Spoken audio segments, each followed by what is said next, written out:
Morning छात्रों, मैं आपका व्यवसायिक शिक्षक दीपक सिंह, महावीर इंटर कॉलेज मलिकपुरा। और जैसा कि हम लोग कक्षा 12 से पहला पेपर ख़त्म कर रहे हैं, तरंग और ध्वनि का सिद्धांत। तो आइए इसमें 5वां चैप्टर देखते हैं इसके अंदर क्या है, क्योंकि ये कक्षा 12 से है बुक ये। तो 11 की ख़त्म हो गई, 12 का जो है तरंग और ध्वनि का सिद्धांत ये चल रहा है। तो इसमें प्रगामी तरंग हम लोग पढ़ चुके हैं। अप्रगामी तरंग क्या होती है, ये बद्ध माध्यम क्या होता है, प्रगामी में तुलना करिए, और मेलडी का प्रयोग और कुंडली का प्रयोग, ये दोनों प्रयोग मैं बता भी चुका हूँ आपको, वीडियो में है भी, आप देख भी सकते हैं इसको पुराने वीडियो में। और हम एक रफ़ इसको ले रहे हैं एक बार और, कि जो इम्पोर्टेंट क्वेश्चंस है वो आ जाए हमारे उसमें 10 मिनट के वीडियो में। और उसके बाद इसमें ध्वनि से रिलेटेड है और अप्रगामी तरंग की जो है विशेषताएं बताइए। तो यही आइए देखते हैं जो इम्पोर्टेंट्स हैं, इसको 10 मिनट में कवर करते हैं। एक निश्चित बद्ध माध्यम क्या है? बद्ध माध्यम मतलब ये है कि जिनकी सीमाएं तथा माध्यम स्पष्ट पृष्ठों द्वारा अलग अलग होती हैं। जैसे आप सितार बजाते हैं, सोनो और ये बांसुरी बजाते हैं, तो ये सब एक बद्ध माध्यम वाला एक है, जिसकी सीमाएं माध्यमों से स्पष्ट पृष्ठों द्वारा अलग अलग अलग अलग होती हैं पृष्ठ। और ये बीच में दो दृढ़ तार होते हैं, उन दो दृढ़ स्थान होते हैं जिनके बीच तार तना हुआ होता है। तो इसी को हम बद्ध माध्यम कहते हैं। और ये दो प्रकार का होता है। कोमल, तो एक कोमल जिसमें कि जड़त्व नहीं होता है, और दूसरा होता है कठोर, जिसका जो है हमेशा इसमें कठोर परिसीमन जिसे कहा जाएगा। तो इसमें ध्वनि दाब का कोई प्रभाव नहीं होता, कठोर अथवा दृढ़ कर लेते हैं। उदाहरण के लिए आप दृढ़ आधार से एक पत्ती डोरी बांध दीजिए और वो आपका हो जाएगा कठोर, जैसे कि यहाँ आपका दिखाया हुआ है।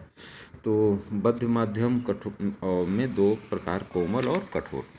दूसरा अप्रगामी किसी तरंग किसे कहेंगे? जब किसी बद्ध माध्यम में सभी प्रकार के बद्ध माध्यम हो और सभी प्रकार के अनुदैर्घ्य हो या अनुप्रस्थ हो, एक समान से चाल से अगर ये तरंग चल रही है विपरीत दिशा में, तो उनके अध्यारोपण से, मतलब उनके आपस में अध्यारोपण उनका होगा, तो एक नई तरंग जो है आपकी उत्पन्न हो जाती है, और जिसे हम नई प्रगामी तरंग कहते हैं। और इसमें ऊर्जा का संचरण नहीं होता, ये हमेशा याद रखिएगा। अप्रगामी तरंग में ऊर्जा का संचरण नहीं होता, और इस प्रकार की से जो तरंग बनती हैं उसे हम अनुदैर्घ्य की अगर बनी तो अनुदैर्घ्य प्रगामी कहेंगे, अनुप्रस्थ बनी तो अनुप्रस्थ कहेंगे। और अप्रगामी तरंग बनने की शर्त एक लाइन की है कि इसके लिए बद्ध माध्यम का होना बहुत ज़रूरी है, क्योंकि बिना बद्ध माध्यम के अप्रगामी तरंग नहीं बन सकती।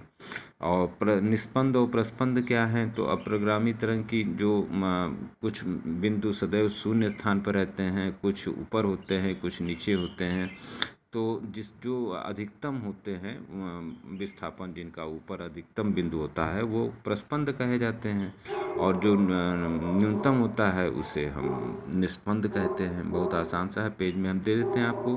और प्रत्येक निस्पंद के बीच की दूरी तरंग दैर्घ्य की आधी होती है। निस्पंद दो अगर निकटतम प्रस्पंद हैं तो उनके बीच की दूरी λ/2 होगी।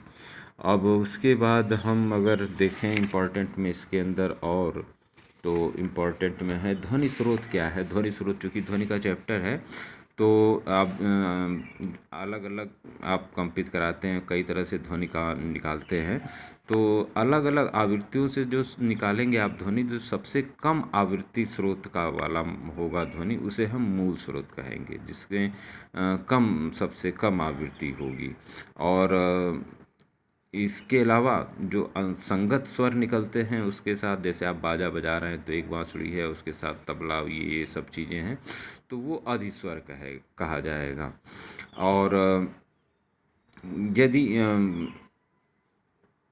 ये भी हम कह सकते हैं कि यदि हम किसी ध्वनि स्रोत से उत्पन्न मूल स्वर और अधिस्वर, जैसे बाजा में आवृत्तियाँ, एक आवृत्तियाँ जो है हरात्मक, ये हार्मोनिक श्रेणी बोलते हैं इसको, हार्मोनिक श्रेणी में है, तो उसे सन्नादी कहते हैं।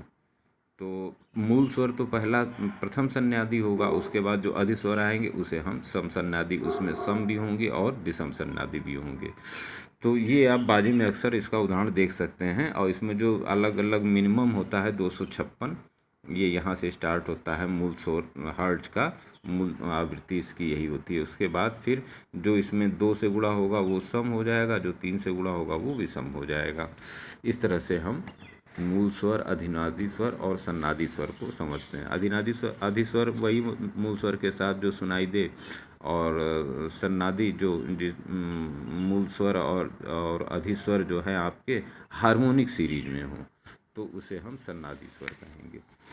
और तनी हुई डोरी में अप्रगामी तरंग का क्या होता है? तो तनी हुई डोरी जब अगर आप डोरी टानेंगे तो उसमें जो चाल होगी वी, करणी में टी बटा एम, मतलब टेंशन बटा तनाव बटा डोरी का द्रव्यमान।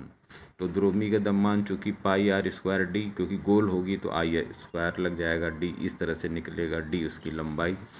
तो इसको जो है हम अगर हम आगे बढ़ें, इसमें देखें इसका क्वेश्चन जो आएगा तो वो आता है, अब जो चाल तो आपने निकाल ही लिया, तो चाल के साथ आप जो है v equal to n lambda होता ही है।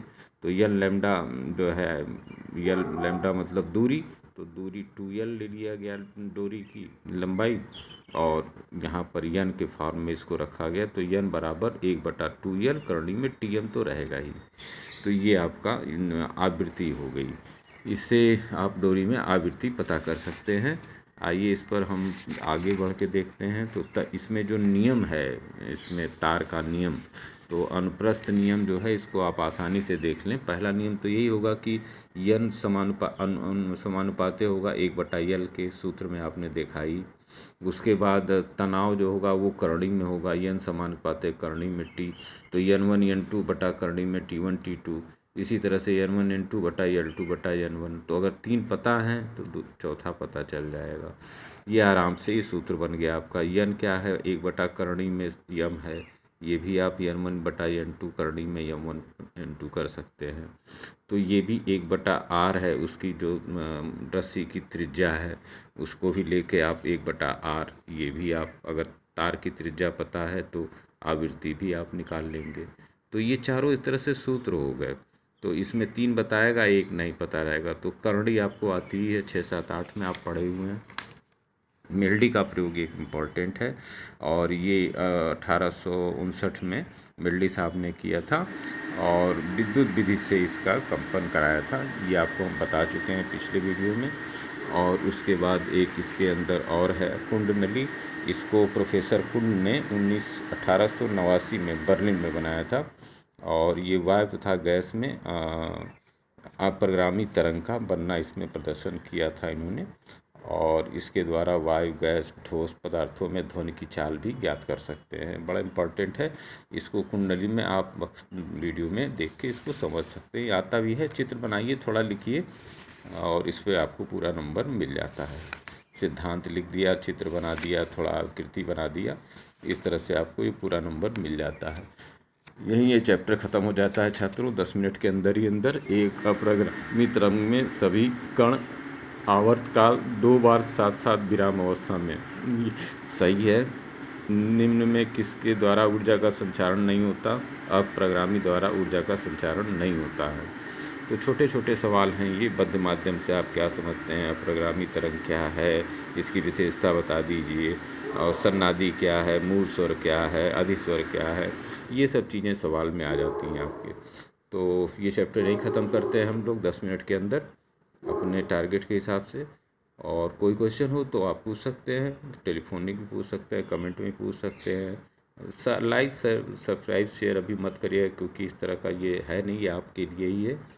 और साथ ही साथ आप लोग, कॉलेज भी है, जुलाई से खुल ही चुका है, जिसका फ़ीस जमा करना हो फीस जमा करें, जो नए एडमिशन है वो भी ले सकते हैं। कम से कम मेरे क्लास में तो है आधार कार्ड और फॉर्म, साथ में फ़ीस जो है करीब साल भर की कैलकुलेट की जा रही थी, तो 11 की 1400 और 2000 के आसपास आर्ट साइड की ये आ रही थी फीस।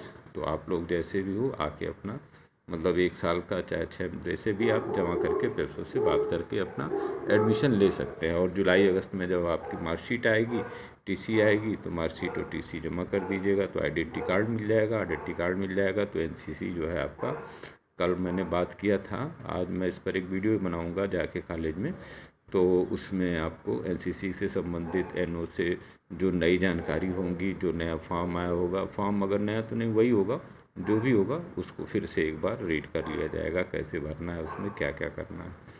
मेनी मेनी थैंक्स छात्रों। और जुलाई में भर्ती भी आ रही है। मैं आप लोगों को पूरा मतलब जो आधे तो लगभग मेरे एनसीसी के छात्र भी हैं, मैं उनको बधाई देता हूँ कि वो अपनी दौड़ में सफल हों। और बाकी जो छात्र अपनी तैयारी कर रहे हैं वो तैयारी ज़रूर करें, क्योंकि तैयारी से भी कंपटीशन निकलता है। Many many thanks again.